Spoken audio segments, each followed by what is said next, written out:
ang galing, ligtas ako ni Lord. Ganun pala yun. Welcome to GFCF Church.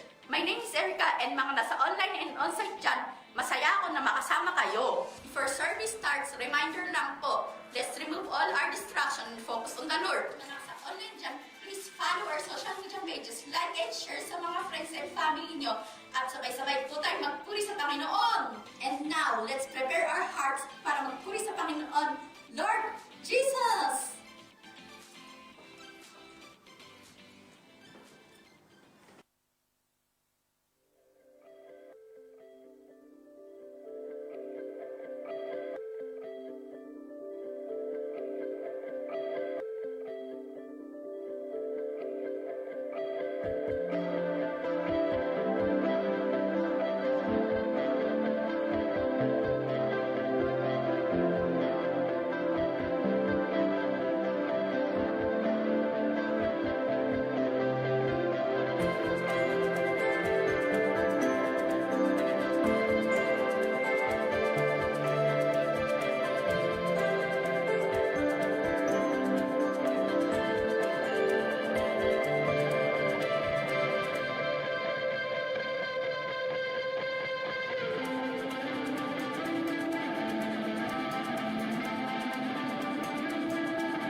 Nine, 8, 7, 6, 5, 4, 3, 2, 1. Hallelujah, Jesus! Good morning po sa ating lahat! Amen. Ayan, so magsettle na po tayo. Bumalik na po tayo sa ating mga upuan. Ibigay po natin ang oras na ito para sa Panginoon. Amen? Nako, busy sila.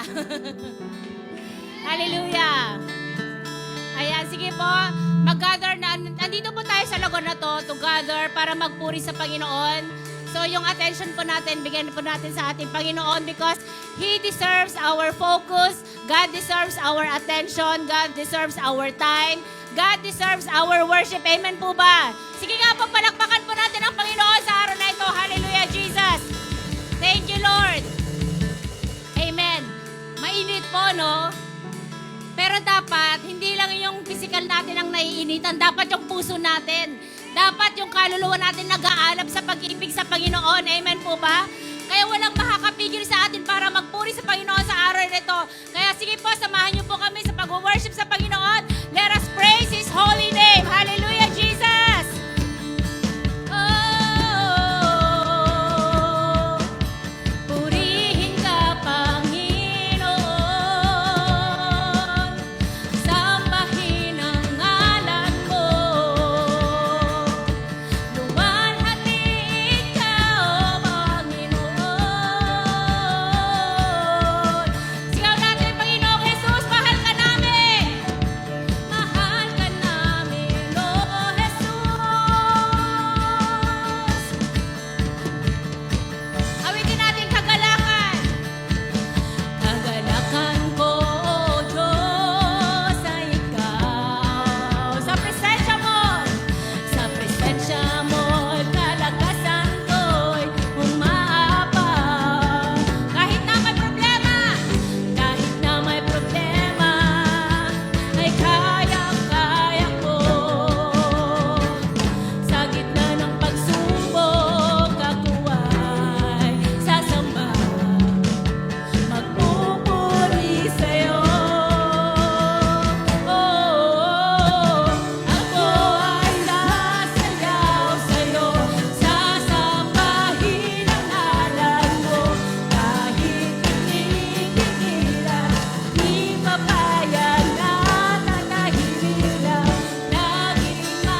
namin ito at ikaw ang itinitibok ng aming puso, Ama.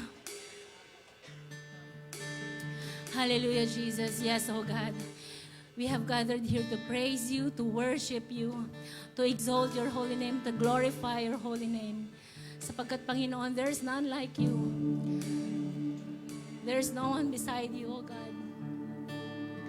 At sa bawat pagpupuri namin, nais namin, na makita mo kung gaano ka namin sinasampalataya, kung gaano ka namin itinataas sa buhay ng bawat isa sa amin, oh God. We as your people, Lord, we have come here because we want to experience your presence, oh God, in our lives. We want to glorify you.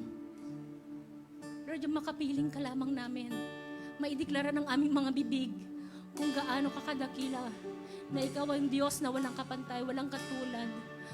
At sa aming awitin, naway ma-reach namin ang iyong puso, mapangiti ka namin, maparangalan namin ang banal mong pangalan because you deserve that, oh God. Hallelujah.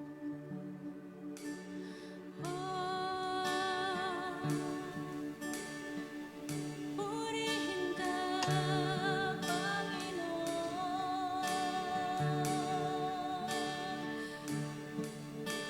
Purihin ang ngalan mo, Diyos. Wala kang katulad, wala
Purihin natin ang Diyos na ating buhay, kagaya ng ating inawit kanina. Ikaw ang Diyos na nag-iisa sa buhay namin. Totoo nga bang siya ang Diyos na nag-iisa sa buhay natin? Ikaw ang Diyos sa lahat ng panahon. Ikaw ang Diyos sa lahat ng panahon. Panahon ng kasiyahan, panahon ng kalungkutan, ikaw ang aming Diyos. Sa panahon ng pagsubok, ikaw ang aming Diyos. Sa panahon na kami ay malakas, ikaw ang aming Diyos. Ikaw ang Diyos ng lahat ng panahon. We have to declare that every day in our lives. That you are our Almighty Father. You are our Abba Father. Ikaw ang aming tatay. Sandigan namin. Ikaw lang ang pwedeng kausapin namin, Lord, tuwing nanghihina kami. Tuwing wala kaming makausap. Kung ayaw namin sabihin sa ibang tao, pangalan mo lamang, Tatay, our Abba Father. Siya ang nakakaalam ng puso mo ngayong kapatid. Kausapin mo siya. Ignore mo yung katabi mo. Magpasalamat ka sa Kanya. Salamat, Tatay. Salamat, Diyos Ama, sa araw na ito. Thank you so much for this gathering. Pinili mo siyang ikatagpo sa araw na ito. Pinili mo siyang i-priority sa oras at sa araw na ito. Yan ay isang victory. Victory. Panalo ka, kapatid, kapag siya ang number 1 sa buhay mo. Wala ka nang dapat i-worry pag siya ang pinili mo. Whatever your situations today, ano man ang gumugulo sa isip mo, ibibigay ng Diyos ang kapayapaan. Ang pagiging kalmado, mararamdaman mo ngayon. Just feel the presence of God. Just feel the presence of the Holy Spirit. He is with you right now. Kayakap mo siya. Ipapahinga niya yung physical mong katawan. Ipapahinga niya yan. Just feel the love, the comfort of God, the forgiveness of God. Maraming salamat, O Lord. Kami ay malayang nakakasigaw. Kami ay malayang nakakaawit. Malaya ang puso namin, Lord, because you are our forgiving God. You are our provider, our healer. Ikaw ang Diyos na nag-iisa sa buhay namin. Maraming salamat, O Lord. Lord, maraming salamat. You know our position. Alam namin kung sino kami sa'yo. Kami ay mga pinili mong anak. Pinili ka, kapatid. You are set apart. You are called apart. Pinili ka niya. Pinili ka niya, kapatid. Because you have a purpose in life. I am a chosen, precious son and daughters of the Most High God. With a purpose. May purpose yung kapatid. To share. Ibahagi mo yung kabutihan ng Diyos. Ibahagi mo yung kapangyarihan. Kaya Kanya pinili. Meron tayong dapat gawin. Katulad ng sinabi niya sa 1 Corinthians 3:9, we are the co-workers. We are the co-workers in the God's service. May gagawin tayo. Ibahagi mo. Natin, ipagpatuloy natin yung gawain na iniwan ni Kristo sa atin. Ibahagi ang Kanyang mensahe, ang Kanyang kabutihan, ang buhay na pag-asa sa mundong ito, na may masarap na buhay kay Kristo. Merong buhay na ligtas kay Kristo. Kaya panatilihin natin, we will remain in faith. We will remain our eyes, we will remain our focus to God. Kahit na maraming pagsubok, kasakitan, kakulangan man sa pera, panghihina. Remain in God. Remain in God. Pangako niya yan sa Awit chapter 84 verse 11. For our God is our hope, our Son, and our shield. Siya ang pag-asa, siya ang pananggalang natin. Na ang Diyos ay hindi niya ipagkakait lahat ng mabubuting bagay sa inyo, mga kapatid. Hindi pagkakait ng Diyos ang lahat ng mabubuting bagay sa Kanyang mga anak. Dahil tayo ay namumuhay ayon sa Kanyang kagustuhan, claim it every day. That God is our source of our favor, the honor, blessings, and provisions. Healing and restoration. Sa Kanya lamang matatagpuan yan. Kaya Lord, bless your people, bless your church, O Lord.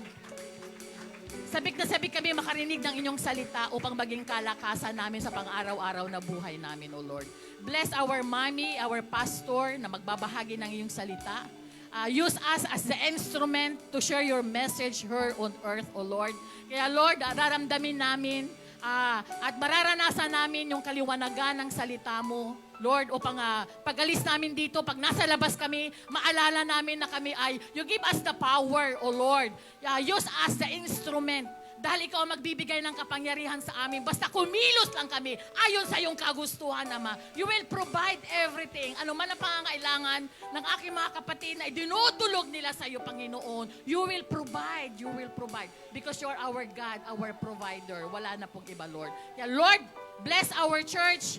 Bless our brothers and sisters through your words, Ama, at lalo mong palakasin ang aming pananampalataya upang mag-uumapaw ang pagmamahal namin sa mundong ito, maging source of love kami, maging source of peace, O Lord, at maging source of kami ng kabutihan sa mundong ito. Sa mundong ito. Gawin mo kami maging liwanag sa mundo ito, sa mga taong nanghihina at sa mga taong kaliliman. Gamitin mo po kaming lahat, Lord, bilang instrumento ng iyong pagmamahal, ng iyong kabutihan at ng kapangyarihan. Bless our worship service today. In Jesus' mighty name we pray. Amen and amen. Sa lahat ng panahon, Diyos ka sa amin. Sa lahat ng oras, nariyan para sa amin. Panginoong Jesus, purihin ka. Dakilain ka sa buhay ko. Di nagbabago, di nagbabago. Diyos ka sa amin, aming sandigan. Nariyan para sa amin, Panginoong Jesus. Maghari ka, magliwanag ka sa buhay ko. Magliwanag ka sa buhay ko. Magliwanag ka sa buhay ko. Aming Ama. Sa'yo lahat ng papuri, pasasalamat at pagsamba sa pangalan ni Jesus. At lahat ay may sabi ng Amen! Thank you, Lord. We praise your name, O God. Thank you, Jesus.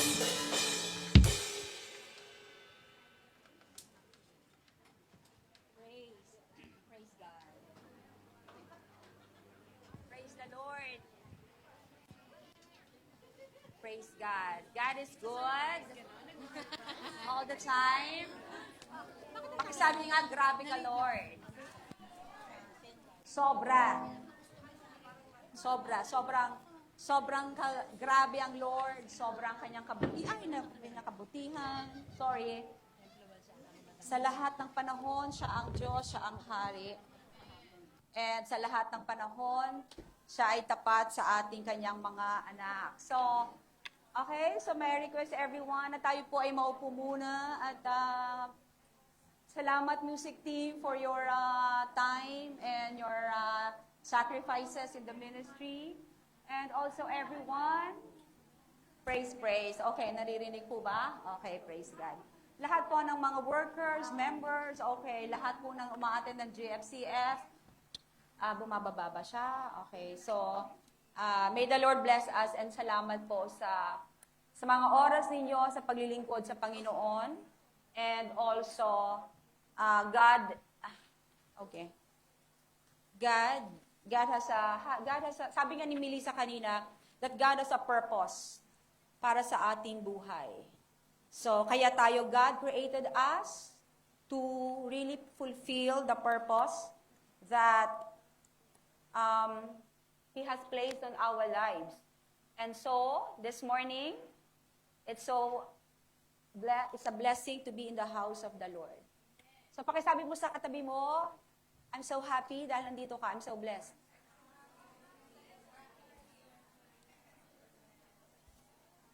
Okay. So, the song, sabi ng awit kanina, magliwanag ka sa buhay ko. Sabi ng song kanina, magliwanag ka sa buhay ko. So, actually, you already have the lights because it's already declared in the Bible that you are the light.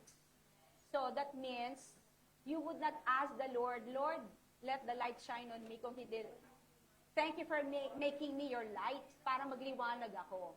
So, ang tanong, nagliliwanag ka ba ngayon? Hindi. So help us, God. So magliwanag tayo inside our home, inside our companies, when we are with our friends. So let the Lord light shine on us. Because we are created for a purpose. And your purpose is not just to go to heaven one day, but to be a blessing to His kingdom while you are here still on earth. So kung nagagampanan mo yan, congratulations, glory to God. Kung hindi pa, marami ka pang araw na lalakaran para magliwanag ka sa buhay ng Diyos. Okay, dito sa mundong ito. So, welcome. Meron po tayong first-timer. Wow, praise God. Welcome po ang ating first-timer. Anyway, bago ako mag-preach, sige mamaya na yan sa ating exhortation. Ready ba si Boo at saka si Mark, if ever?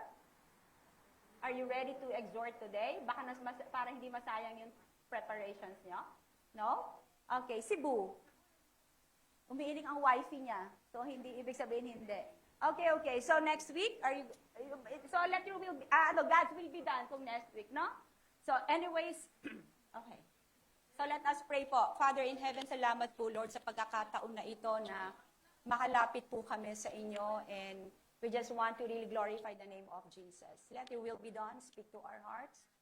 Wala po kaming kakayanan para maunawaan po ang inyong mga salita, pero because of your grace and through the work of the Holy Spirit as our teacher this morning, speak to our hearts, O God, and help us to really understand your will, your path, your truths, your teachings, and your instructions.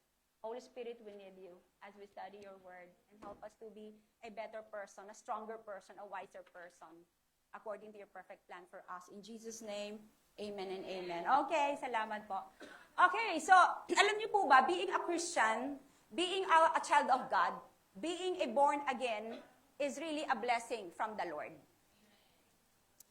The greatest thing that ever happened in your life is not when you got your diploma nung nag-aral ka, or when you married your boyfriend or your girlfriend, or when you have your children. So that is not the greatest blessing in your life. But the greatest blessing that you have in your life right now is your salvation, that you will go to heaven. Because you cannot pay for your ticket going to heaven. You can buy anything in this world. You can buy love, you can buy sex, you can buy anything you like with your money, but not the salvation, not going to heaven. And because of your journey and the love of God in your life, God has blessed you so much with many good things. Tama?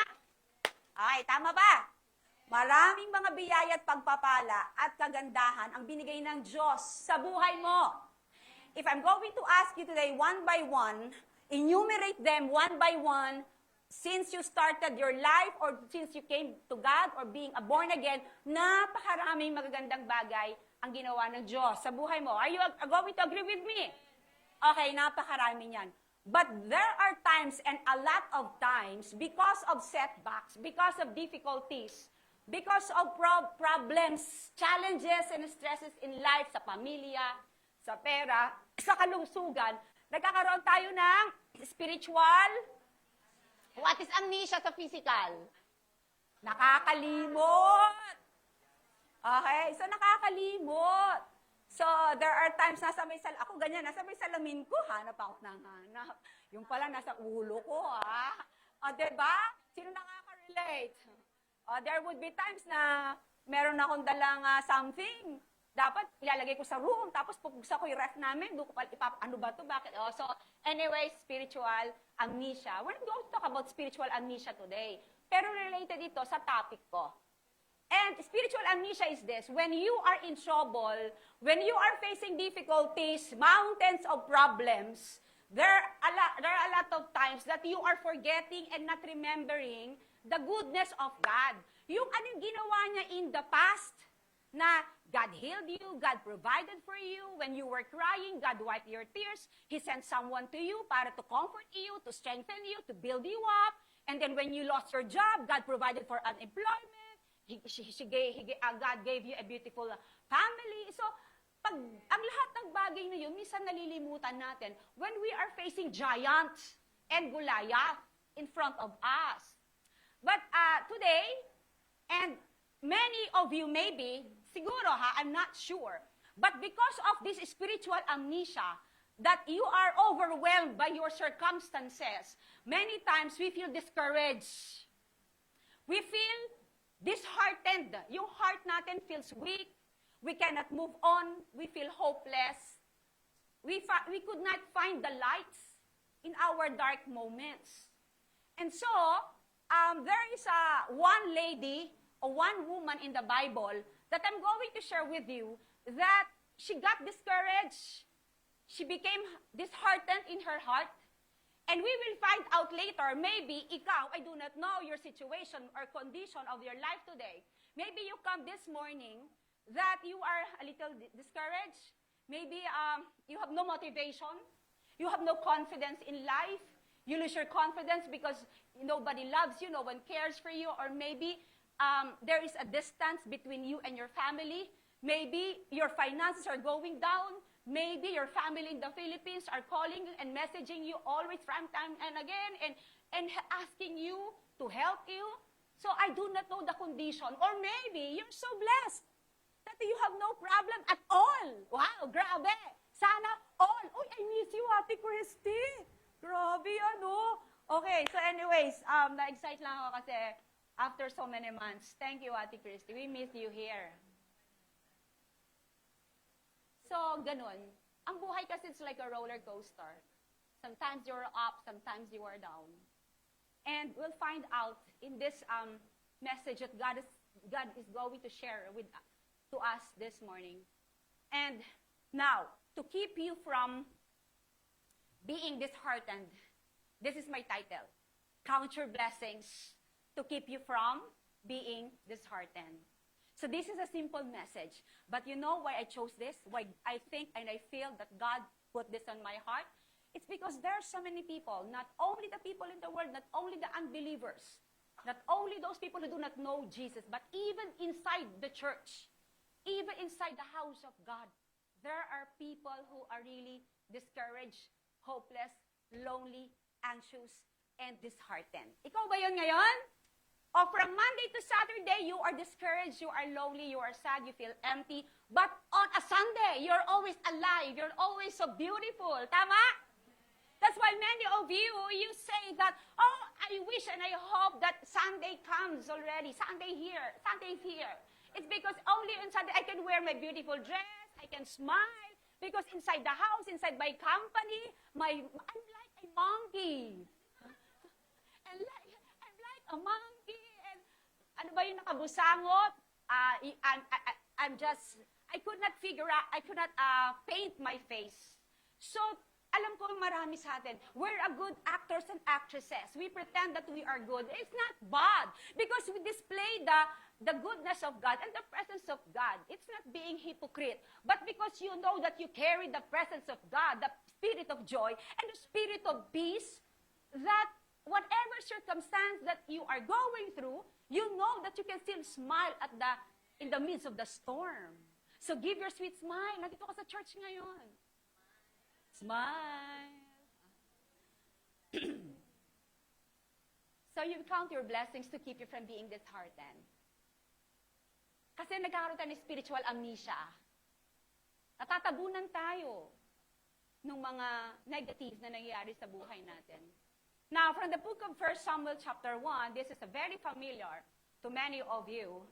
And now let us see what the Holy Spirit is going to speak to our hearts this morning. Now there was a certain man. Babasahin ko lang po, i-retell ko yung story. Now there was a certain man of Ramathim, Zophim, of the mountains of Ephraim, and his name was Elkanah. So just remember the name Elkanah. And Elkanah, so Elkanah I will jump to verse 2 na. Kasi para hindi na kayo ma-confuse sa dami ng pangalan. So Elkanah, and Elkanah had 2 wives. The name of one was Hannah, and the name of the other is Peninnah. So si Elkanah has, okay, two wives. Elkanah, 2 wives, Hannah and Peninnah. And Peninnah had children, but Hannah had no children. Okay. So, let's jump to verse 4. Or verse 5 na. Or maybe 4 na, sige na. And whenever the time came for Elkanah to make an offering, he would give portions to Peninnah, his wife, and to all her sons and daughters. But to Hannah, he would give a double portion. Why? Because he loved Hannah, and although the Lord had closed her womb, and her rival also provoked her severely to make her miserable, because the Lord had closed her womb. So it was year by year when she went up to the house of the Lord that she provoked her, therefore she wept and did not eat. Okay, ganitong story niyan. So si Elkanah had 2 wives, and the 2 wives were who? Hannah and, si Princess, si anak niya Sheila. Na-miss ka rin namin, si Princess Hannah. Ganda ng name niya. Okay, so si Elkanah had 2 wives, si Peninnah and si Hannah. And, okay, remember that May 2 wives siya. And then si Hannah had no children, pero si Peninnah, she had sons and daughters. And because of that, and because si Peninnah had children, and of course, maybe there was a little jealousy between the 2 girls, between the 2 women.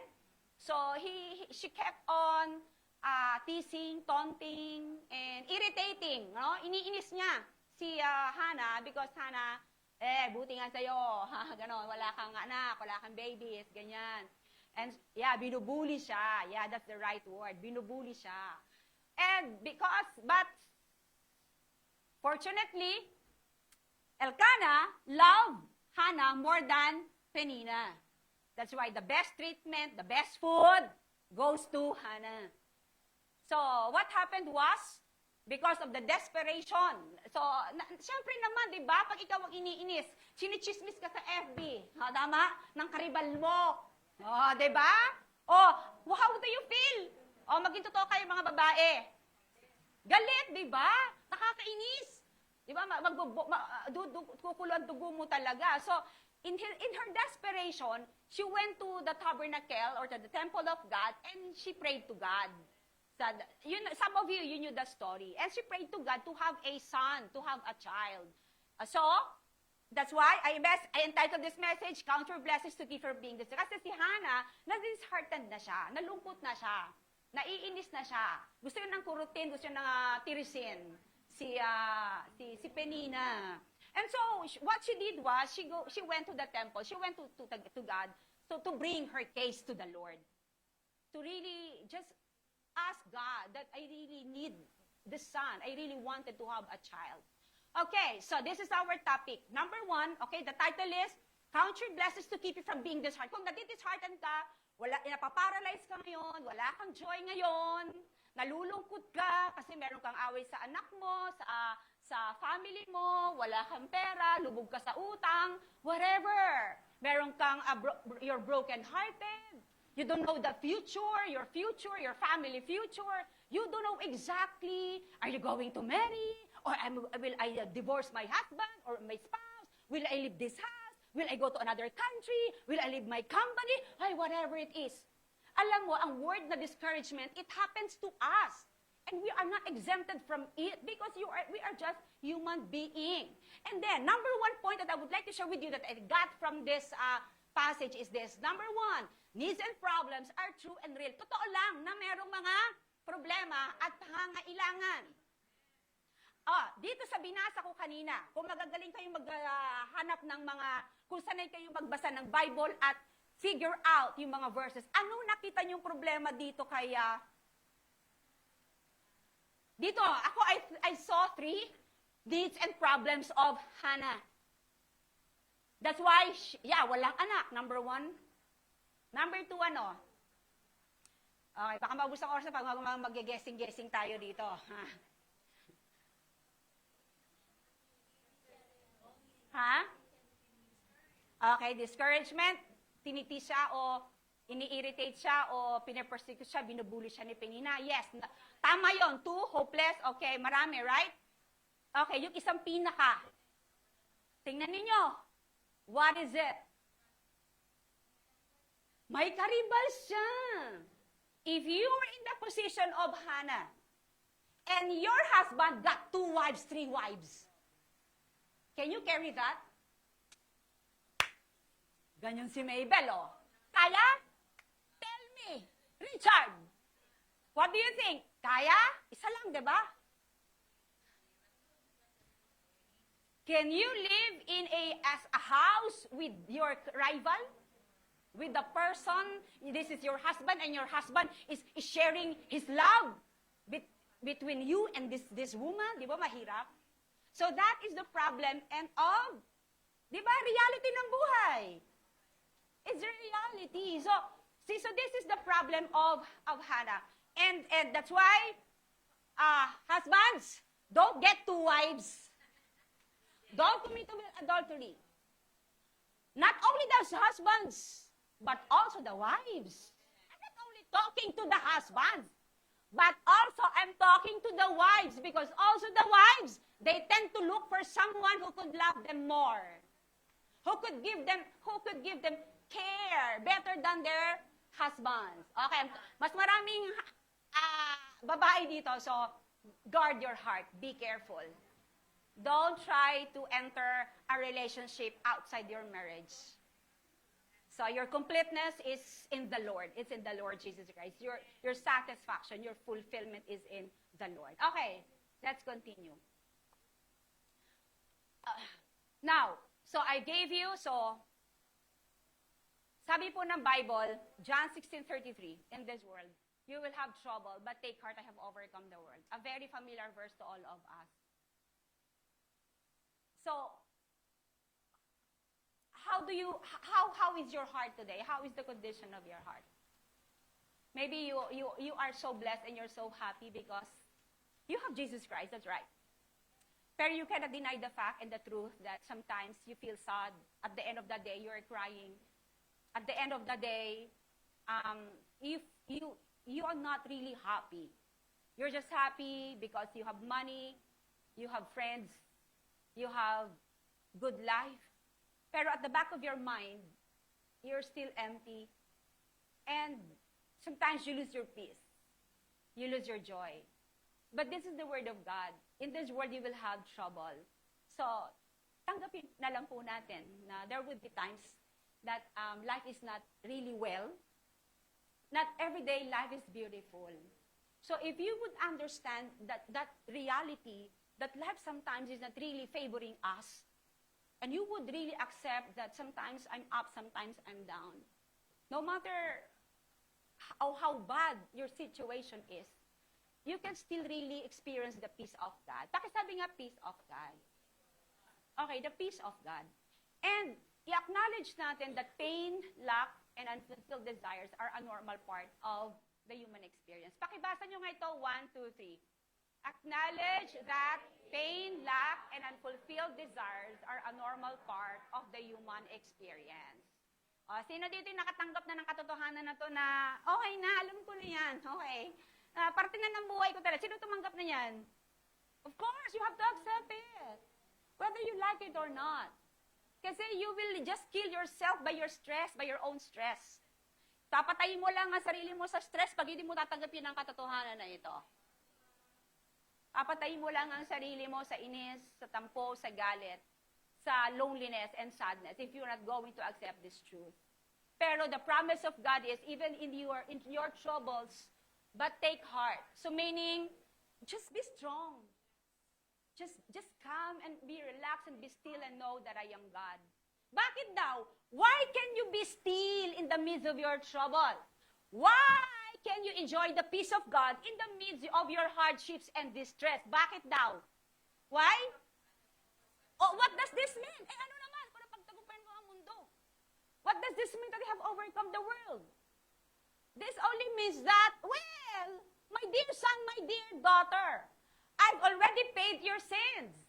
I've already paid your condemnation to the hell, and you will go to heaven. So meaning, if God answered the biggest problem of mankind, which is death and separation from God, going to a hell, sinagot niya na yung problema mong ano bang pinamalaking problema natin sa mundo? It's not money, it's hell. It's separation from God. Yun ang biggest problem of mankind. Do you get me? Hindi yung sakit mo. Kasi may solusyon niya. Kung mamatay ka man, kung may eternal life ka, dig heaven, right? But the biggest problem of mankind is separation from God and going to hell. When Jesus said that, you take heart, even you have trouble. Because I have already overcome the world. This means that I've already paid your sins in full, meaning you have everlasting life, you will go to heaven, and that is the best thing that ever happened to you. And now, if I've already solved your biggest problem, ano ba naman yung mga maliliit? Di ko ba kayang isolve yan? Did you get me? Kung sinagot ni Lord ang pinakamalaking problema ng buhay ng tao, yung maliliit na problema mo, kaya niyang, yung mga troubles na yan, ay kaya niyang solusyonan. But God is a God of timing. Sometimes He gives quickly, sometimes He delays, sometimes no. But the best answer of God is always the best for us. So, pakisabi nga, take heart. Take heart. Take heart. Be still, because you are in the hands of God. You are safe and you are blessed. Sabi nga ni Melissa, you are chosen, you are precious, you are the treasure of God, and you are truly blessed and loved by God unconditionally. So this is the point number 1. Needs and problems are real, true and real. Number 2, needs and problems have power to dishearten you. So sinabi ko na kanina, na-advance ko na to. Katulad ni Hannah kanina. Ano nangyari sa kanya? Needs and problems have power. May kapangyarihan daw.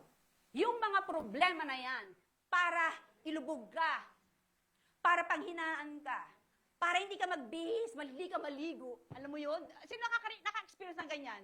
You feel so lazy and not motivated that you don't want to get up from your bed, that you don't want to go to your company. You just want to stay in your room, in your bed, at magkulong. Di ba ang daming ganyan dito sa Japan, right? Yeah, why?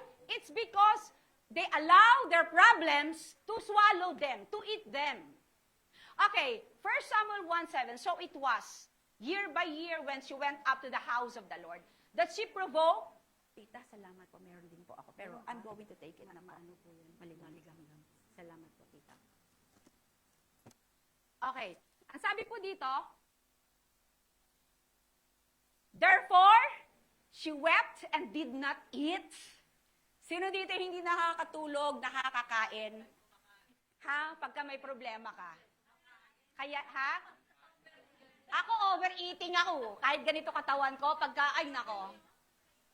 Overeating. So, I still, alam mo, that is really the blessing of God. Even your life is going something, pero alam mo that you have God, you can still enjoy the food. You still sleep like a baby. Alam mo, sometimes I feel nakanganga pa nga pag natutulog. Sabi ko, feel na pwede pagkakatuloy yung presensya ng Lord. So, my point here is this. Because you know your God, no trouble, no problem can dishearten you. No sickness, no problem in marriage, in the family, in finances, in health, can really pull you down. Because why? Pag meron kang problema din sa hindi ka makakain at iyak ka ng iyak, okay, fine. If you cannot eat one time, 2 times, and you just keep on crying, it's okay. Walang problema doon. Kasi you are just accepting the truth that you are just a human being. Na totoo naman yun, may limitasyon ka. Pero to stay in that condition is abnormal. Because that means you are not applying the truth and the promises of God in your life. So makaranas ka na, umiyak ka, sige, iyak ka na, iyak hanggang tissue mo naubos na. Yeah, that's a release. So God gives you tears. God gives us tears. So emotions also. So it's not bad that you cry. Kahit yung mga macho, wag kayong macho ako, hindi ako dapat umiyak, alam mo yon? Hindi pwede. Everyone, you feel like crying, you cry. And this is what happened to Hannah. She wept and she did not eat. So for a short time, Hannah responded negatively. She enjoyed her pains. She dwelled on her emotions. She allowed Penina to bully her. She allowed the circumstances to really weigh her down. So sabihin mo sa katabi mo, wag kang ganon. Sabihin mo, laging may solusyon. Laging may solusyon. Tama? Laging may paraan ng Diyos sa atin. Pero this is a good example. This is a good example from the Bible that even spiritual people are not exempted from discouragements. Did you get me? Because Hannah is a woman married to Elkanah. And Elkanah is a man of God. Both of them, they knew the Bible. Both of them, they knew the law of Moses. Both of them, they went to the temple, to the tabernacle, and they worship God. So meaning, even you are spiritual. You know the Bible from the book of Genesis to Revelation. That doesn't exempt you. That to feel discouraged and disheartened, that is the normal part of a human experience. So don't criticize or condemn yourself pag umiiyak ka, pag malungkot ka. Parte ng buhay mo yan. Pero may magandang mangyayari, hindi nagtatapos ang kwento rito. The story doesn't stop there. Meron tayong magandang matututunan. Ano kaya ituturo sa atin ni Hannah at ni Elkanah today, this afternoon, as we leave this place? Because the title of our message today is, Count Your Blessings to Keep You from Being Disheartened. Because many Christians, we have spiritual amnesia. We tend to forget the blessings and the many miracles and goodness of God in our lives. That we tend to really just entertain our negativities in life, the problems in front of us. So, pag hindi ka makakain, humingi ka lang ng ulam kay Tess. ng pansit. Ay, so, praise God. So, hindi ka makakain, sige lang. Huwag ka lang magpakagutom masyado, baka magkasakit ka. Ha? Okay. Now, verse 8. Then Elkanah, her husband, said to her, Hannah, why do you weep? Why do you not eat? Why you don't get up? Parang ganito yun, no? Maybe someone of you, parang you can relate. Why don't you get up? Why don't you fix yourself? Why do you allow your problems to really swallow you and make you ugly today? Why allow Penina to make you see the plans of God in your life? Why allow those people? So why do you not eat? Why is your heart grieved? Yun ang tanong ng asawa niya kay Hannah. Sino nagtatanong yan sa mga anak ninyo? Bakit ka ganyan? Bakit di ka pumapasok? Tama? Ha? Bakit hindi ka naliligo? Bakit ang tamad mo ngayon? Bakit hindi ka nag-toothbrush? Natulog ka? Bakit may something wrong ba? Di ba? Parents? Ha? Bakit? Bakit diyan ka kumakain sa room mo? Why not going to school? Tama? Pagpasok mo sa company mo, bakit malungkot ka? Why is it your face so long and so sad? Eh, nagtanong na ba na ganyan sa inyo? Bakit parang hindi maganda ang glory ng mukha mo ngayon? Is there something wrong? Bakit ang kilay mo ganyan? Magkadikit. Nagmimit, ha? Proverbs 13:12. Hope deferred makes the heart sick, but a longing fulfilled is a life tree of life. Okay, ang sabi dito, sa Tagalog, para madali nating intindihin, ang matagal na paghihintay ay nagpapahina ng kalooban. So si Hannah, was waiting for a child. That God would open her womb to give her a child. So it's been a long time that year after year, she went up to the tabernacle, to temple, to pray to God. And it's been a long time that the prayer is unanswered. Hindi nasasagot yung panalangin ni Hannah. Kaya nangihina ang loob niya. Kaya nade-depress, nadi-discourage. So nadi-disheartened siya, kaya hindi siya kumakain. But she just kept on crying and weeping and neglecting herself. Sino dito minsan kinalilimutan yung sarili niyong alagaan because of you are so much bombarded and overwhelmed by your difficulties. Now, this is the point. If left unguarded, pag pinabayaan mo yan, our trials will weigh down our spirits and break our hearts. So, the thing here is, don't let those trials and problems that you're facing now really be the cause of your discouragements. Pwede kang pwede, sinabi ko na kanina, pero don't allow it. How are you going to guard your heart so that you will not give in to the temptation of falling away or distancing yourself to God or getting discouraged? How are you going to do it? How are you going to guard it? Just come, pray. Come to God. And that's what Hannah did.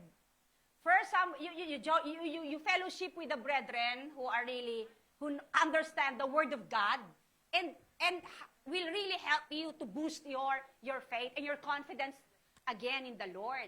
So this is what Hannah did. First Samuel 1:10, in her deep anguish, Hannah prayed to the Lord and weeping bitterly. So this is a simple passage in the Bible reminding us that prayer is really a powerful weapon. It's really a powerful instrument. It's a powerful thing for us to lessen our loneliness. When you pray, sabi nga ng Bible, do not be anxious about anything. Do not be anxious. Huwag daw tayong mabahala. O sino nagbabahala ngayon dito? Maganda lang ngayon kasi pagsali, pagdating mamaya sa bahay, busangot na naman. Tama. Pagdating tomorrow, sad na naman ang fest. Why? Ando doon ka sa weeping bitterly. Pag Sunday, wow. Well, that's good. Pero, reminding us today again that prayer is really a powerful weapon to really go back to the faith, the level of trust and confidence in the Lord.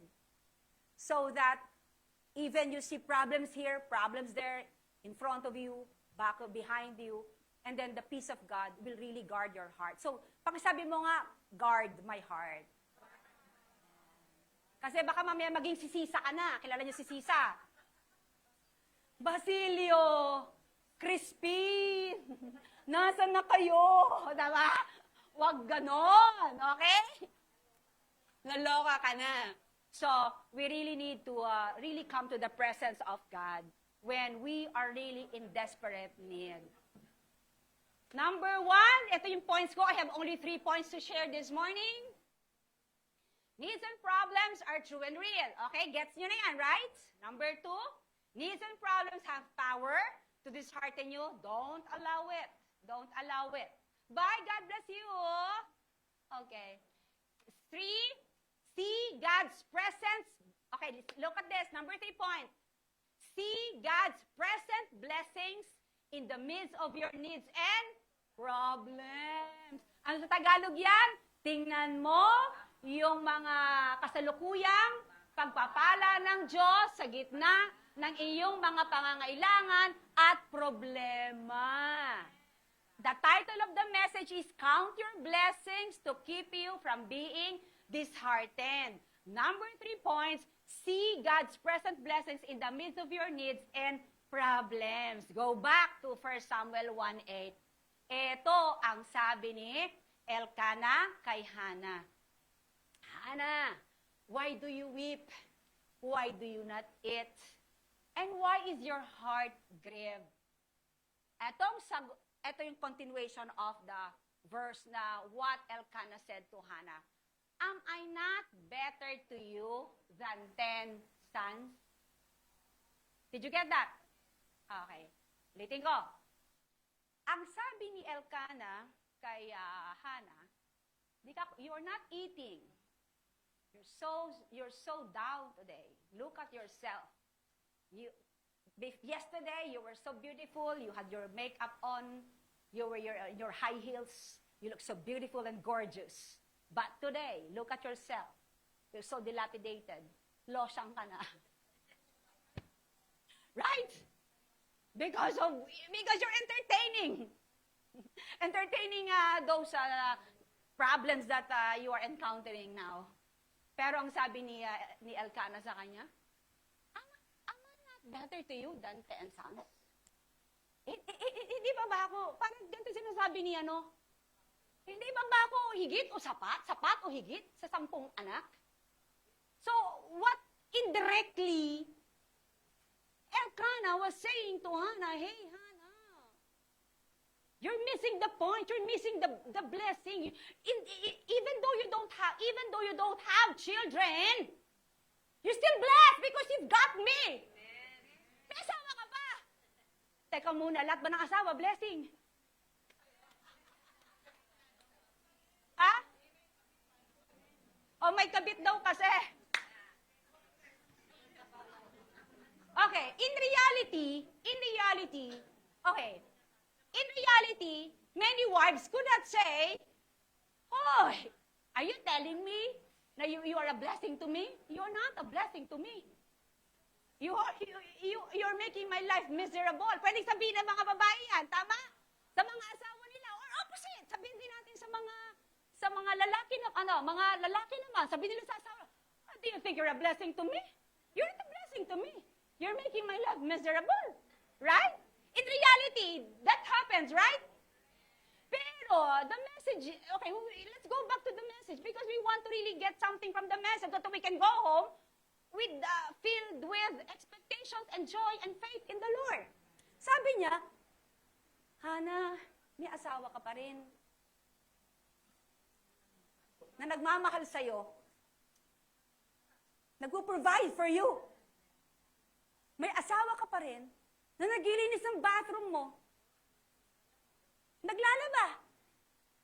You still have a husband who cleans the house, who goes to the company to earn money so that when you get sick, I can send you to the hospital. Provide for you. Is that right? Kung ganyan sana si Elkanah. Sana all. Paano kung asawa mo hindi naglilinis ng bathroom? Hindi namamalengke. Not providing for you. But instead, giving you a lot of stress and headaches. Huh? Are you getting me? Blessing pa ba yun? O gusto mo nang sipain? Palayasin mo sa bahay. Additional burden, right? Okay, let's go to the Word of God. But what I'm trying to show you is the reality of life. So husbands, I'm talking to you. Please, show you, lahat ng husbands here, I'm talking to you, and to be a husband later, in the future. Don't give your wives headaches. Be a blessing to them. And to the wives, even if your husband is not providing for you, not loving you, it's fine. You've got God on your side. The Lord is still loving you and caring for you. So, the title of the message is Count Your Blessings. So this is the point here. Elkanah showed to Hannah that, Hannah, don't look at your problems, what you don't have. Look at what you have. Look at what God has given you. So God is telling and reminding us today, don't focus on what you do not have. Don't focus on what your problem inside your home. You focus on the goodness and the many blessings of God He did in the past. Because it was so many. numerous blessings in the past, and He is still able to do it today in your life, tomorrow, and the next days to come. So to keep you from being disheartened is just see the good things of God. And more to come. Am I not better to you than 10 sons? Psalm 103 verse 2. Praise the Lord, my soul, and forget not all His benefits. See, sabi ni David, Saul, kaluluwa ko, purihin mo, kaluluwa ko, purihin mo ang Diyos. Huwag mong kalilimutan ang lahat ng kanyang mga biyaya at pagpapala. David was commanding his own soul to rejoice, to glorify Him, to thank Him, to praise Him, not to forget. Hey, soul, di ba? Soul, God fed you, God gave you life, God, you receive a bonus last June, tama, dumating na yung bonus ng iba, right? So, napakaraming pagpapala at huwag daw nating kalilimutan. Sasabihin naman ng iba, I don't have anything. Ang cute niya, di ba? Ganyan ka ba? I don't have anything. Siguro, no, in Japan, you cannot say that. Kasi Japan is a place to live, and this is really a blessing from God. Pero in other parts of the world, many people would say, I don't have anything. I don't have a family. I don't have a house. I don't have good thing in my life. Or maybe here in Japan, you would say, yes, I have 2, I have 3. I have a good husband or a good wife. But I have a problem with my health. Tama? Or maybe you would say, I am financially blessed, but my spouse is not, I don't have a good relationship with my husband. So, it's not 100% that you can say that every area of my life is really 100% perfect and blessed and okay and complete. No one can say that.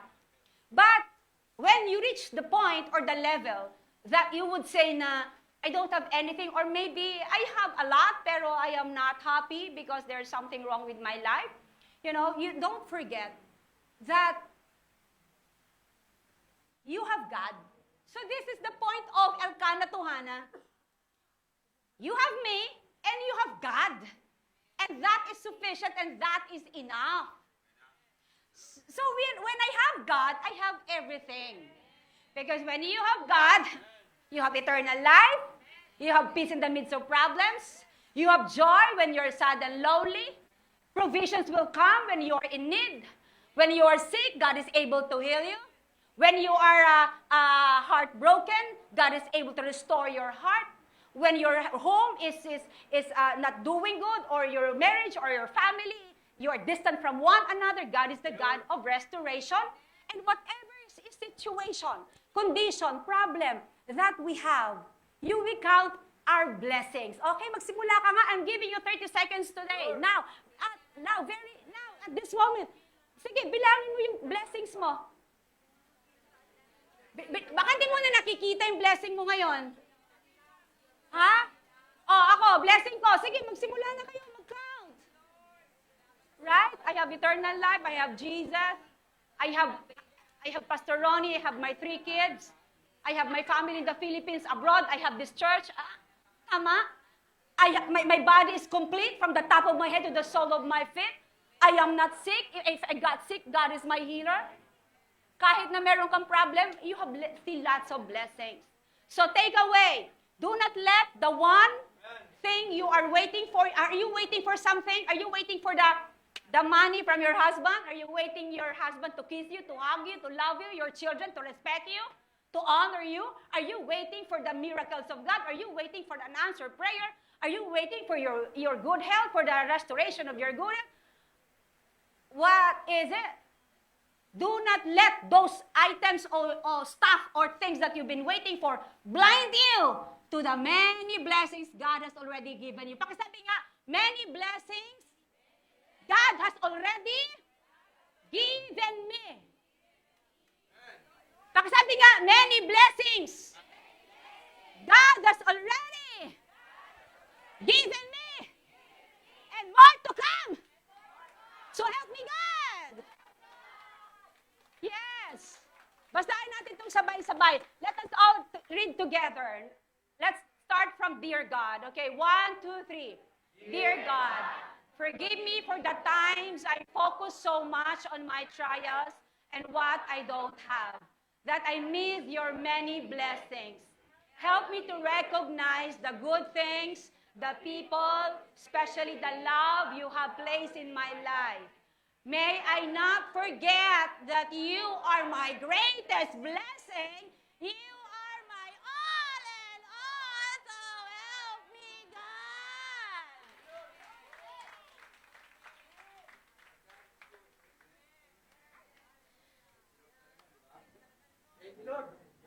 Count your blessings to keep you from being disheartened.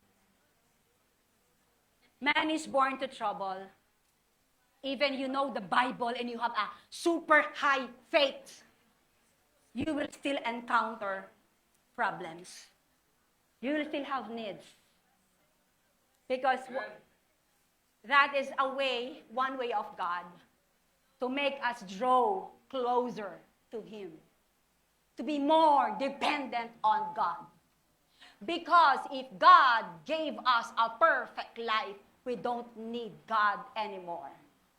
But there are some times in some areas of our lives, we need something. Because in that something, God wants to show His love for us. May I request everyone to please rise?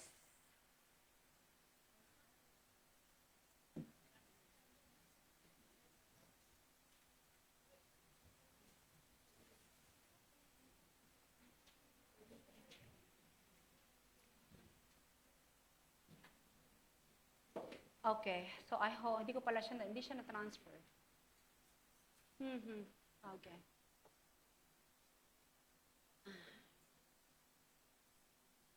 Wait lang po ha.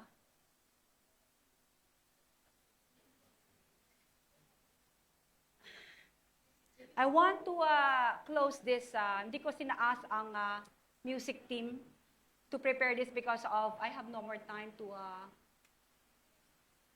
message them last. Okay. So let's just end this. Pwede ba? Okay lang? Can I? Okay. Nawala. Let's meditate the song. Whatever darkness, whatever problem, whatever need that you're facing right now.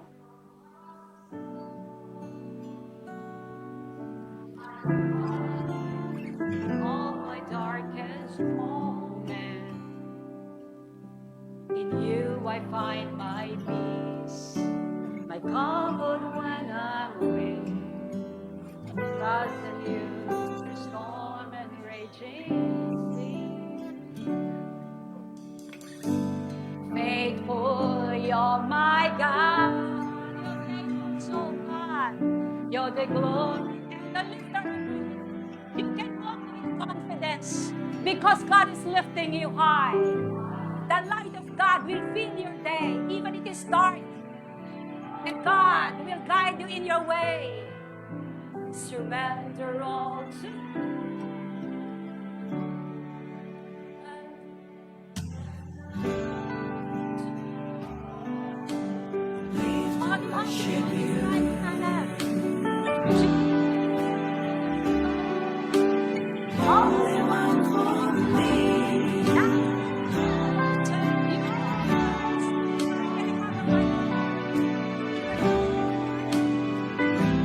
stand between my Lord and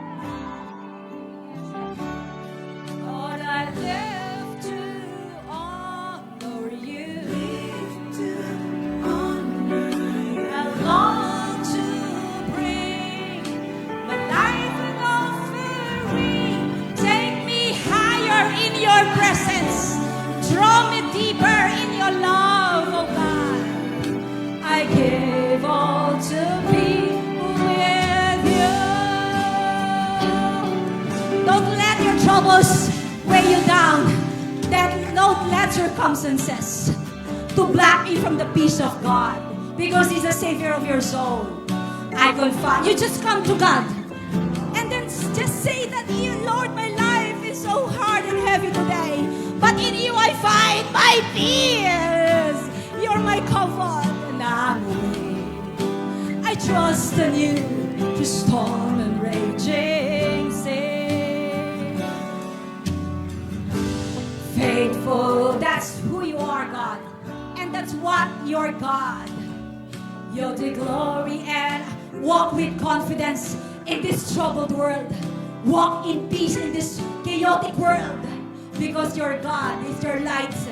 He leads me in your ways. Forever I surrender all to you. Hallelujah. And that is the answer to your circumstances. Worship. And that is the answer to your problem. Worship. Nothing will ever take your place. My precious Savior. Worship. Praise Him. Who can stand between nothing? Nothing can stand between me and Lord. Lord, I live to help me to honor you. Even my life is not good. Help me to honor you. Even my health is going down. Help me to honor you. Even when my finances are draining, help me to honor you. Even my family is broken. Help me to honor you. Yes, oh God. We just want to be in your presence. We just want to be in your perfect plan. To honor you, to love you. Right now, just come to God. If to worship you. That is the answer to your situation. Just worship Him. Forget not all His benefits. Count your blessings one by one. Because God has been so good to you. And if He has been good to you in the past, He will do it again today. To you, to your family, to your health. I decree blessing. I decree good health. I decree wholeness. I decree peace. I decree joy. I decree restoration. I decree deliverance. I decree anointing. I decree wisdom. I decree the fullness of God to your life, to your family, to every situation of your life. God holds your life. God holds your life to be with you. God holds your life. Draw me deeper. I give all to be with you. Yes, this is our prayer. This is our prayer. This is our prayer. Glory to you, God, in the highest. Do not let your circumstances to pull you down, weigh you down. Rob the peace of God that you have already inside of you. Let the promise of God dwell richly in your heart. Days sometimes are bad. Weeping may remain for a night, but rejoicing comes in the morning. If you don't see sun shine in your life today, your family, tomorrow, the sun will still shine as brighter as the goodness and the love of God. Lord, we just decree and declare this beautiful song that you're our Savior. Not only will go to heaven, but every day you are the Savior of our lives. You're able to help us and rescue us and to really bless us, give us peace, give us joy. Whatever situation we are going through, we will see our big God because you are a faithful God. And when you are faithful in the past, you will do it again today. We're not expecting a perfect life, but we are looking to a perfect God who can give us perfect peace and perfect joy in the midst of storms. To you all the glory. We love you and help us to bring this message home so that we will not allow circumstances to drain our hearts and our emotion. Be a blessing to your families and loved ones. In Jesus' name, amen and amen. Thank you so much. Glory to God.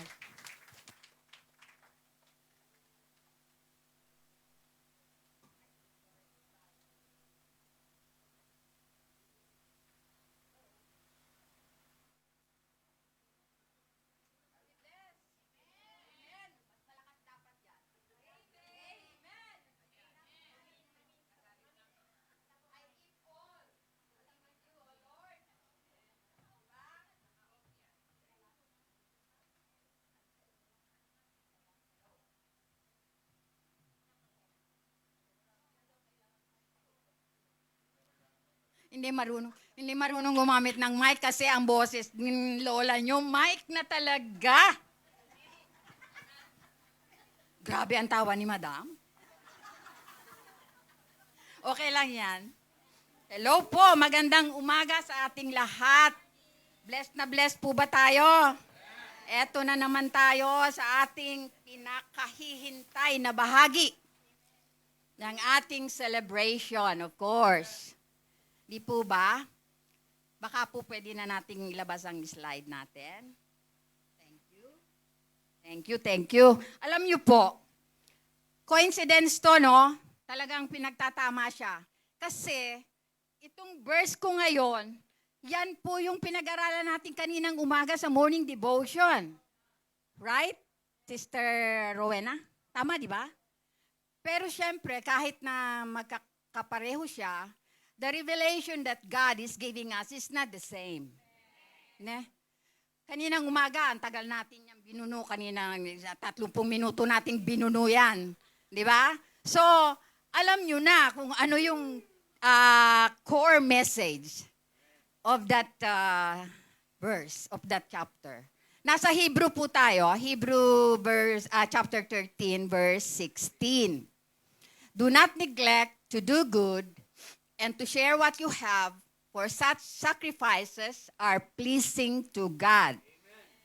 No po, Tagalogin natin siya. At huwag nating kaligtaan ang paggawa ng mabuti at ang pagtulong sa kapwa, sapagkat yan ang alay na kinalulugdan ng Diyos. Hallelujah. Amen. Sa akin pong pananaw, nung pinag-aaralan ko siya, ang chapter, ang verse na ito is para sa ating lahat. Kinakausap po tayo dito. Bakit po? Kasi sa real talk, mas madalas nating nakakalimutan ang gumawa ng mabuti at ang tumulong sa mga taong nangangailangan, hindi naman dahil ayaw natin. Sa sobrang kabisihan ng ating sarili, sa sarili nating buhay, at sa mundong ating ginagalawan. Hindi naman natin intensyon na hindi tayo tumulong, no?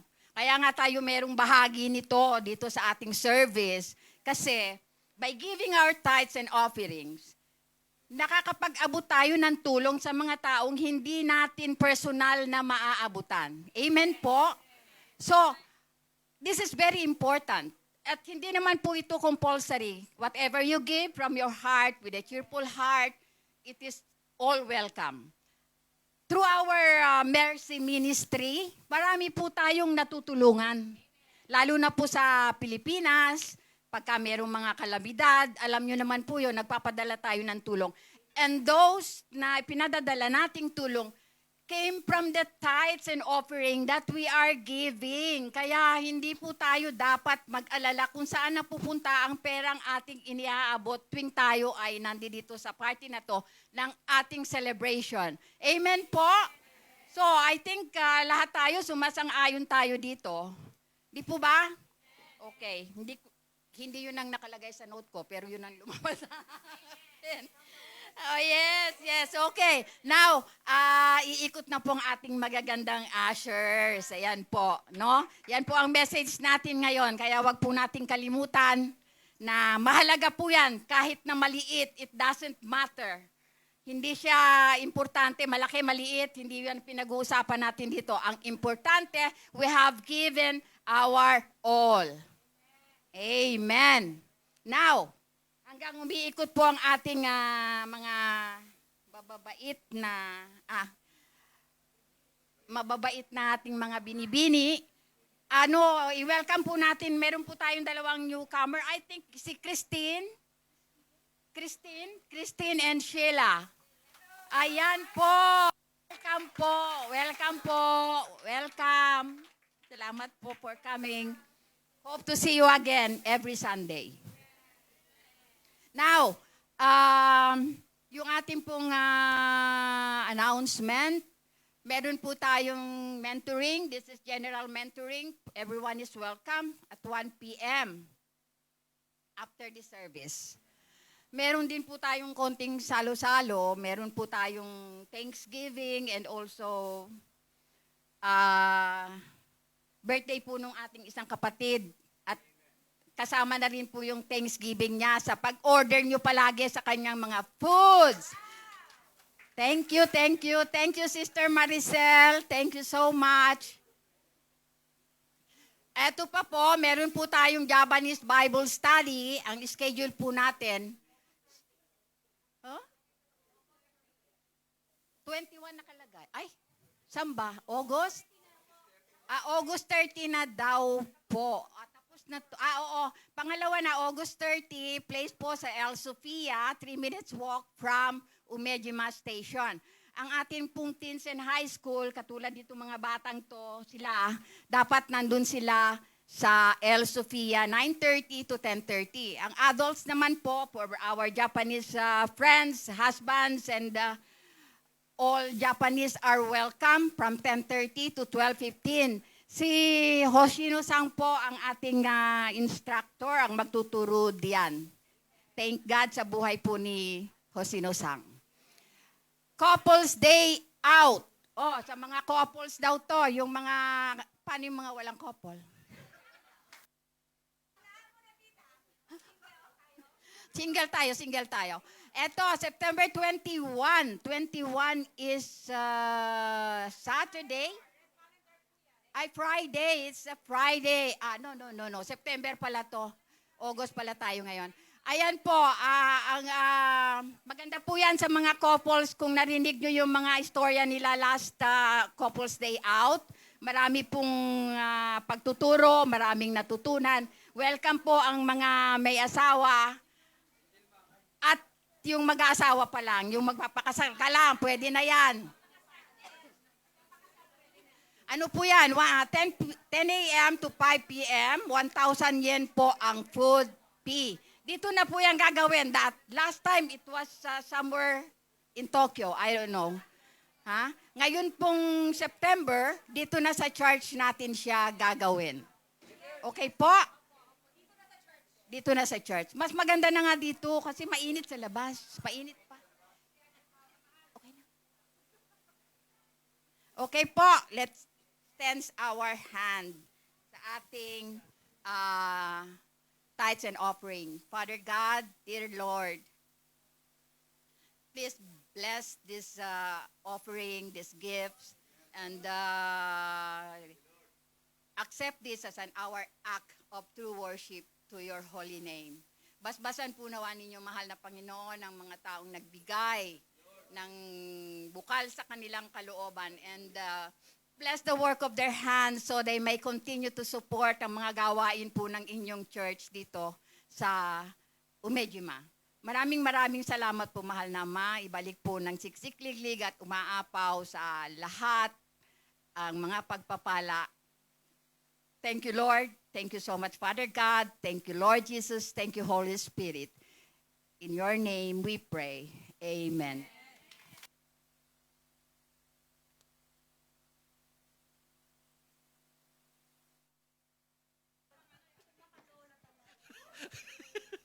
Thank you. Nagpala ba kayo ni Lord? Amen. Maganda ang exhortation ni ate. Kung yung tawagin Lola, ate muna. Salamat dun sa mga patuloy na pinagpapala ni Lord. Ang ating church po ay pinagpapala ni Lord ng maraming pagpapalang spiritual. So, meron 3 bagay tayong natutunghayan dito. We find solution. We find ease. Nagiging easy ang buhay. At nagiging experiential ang Diyos. Kaya po kayo, you are keep on coming back to church because these 3 important ingredients in life can only be found in this kind of community. Kaya kung nagcha-church ka, ikaw yung taong may solusyon sa buhay, may comfort sa buhay, at merong tinatawag na experience of pleasure. Hindi ho natin matatagpuan to sa labas eh. only in the community of the believers, wherein the presence of the Holy Spirit of Christ dwells among them. Masaya mo ba kayo rito sa church? O, kaya tingnan niyo, sabi mo sa katabi mo, ang ganda-ganda mo. Yan ang nagpapabeauty sa'yo. Ang presensya ng Lord ang nagpapabeauty sa atin. Amen! Tayo lahat, tayo tayo.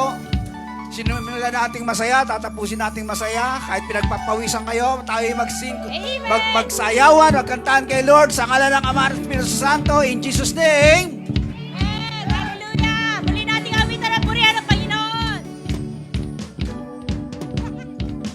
Kagalakan ko, Diyos, ay ikaw. Sa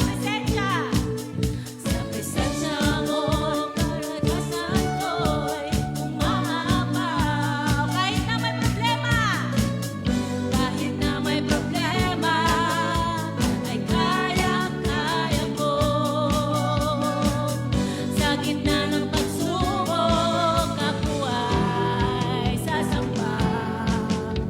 Magpupuri sa'yo. Ako ay sasayaw sa'yo.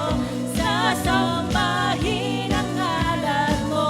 Kahit pinipigilan, di papayag na tatahimik lang. Laging magbababa sa'yo. Sa piling mo, Panginoon. Kahit pinapawisan, okay lang. Makapiling ka lang. Minsan pa kagalakan ko. Kagalakan ko, O Diyos, ay ikaw. Sa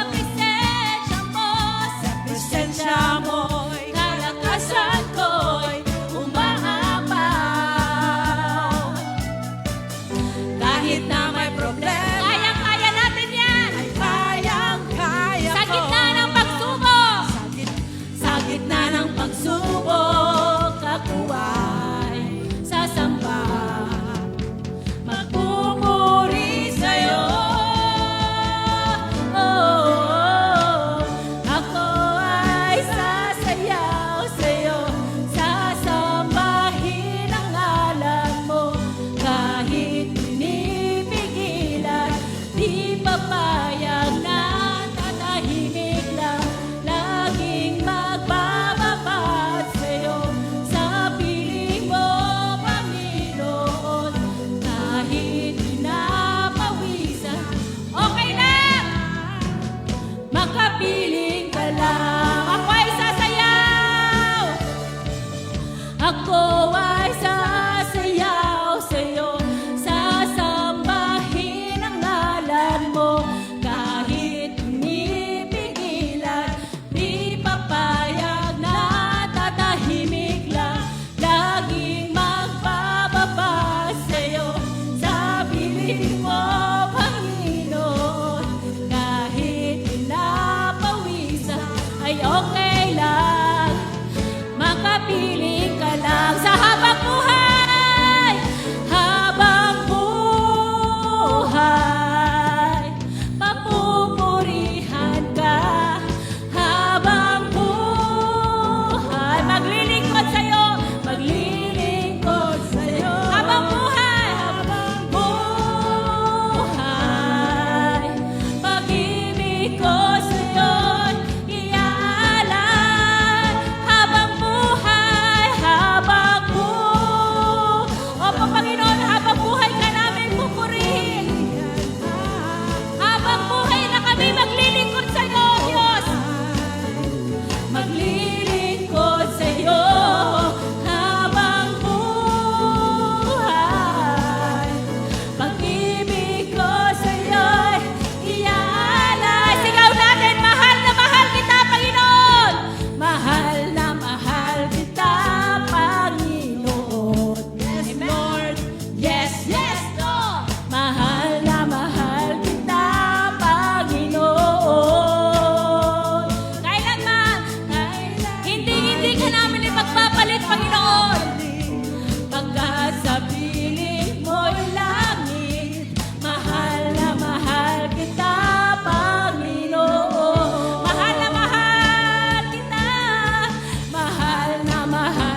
pagkat sa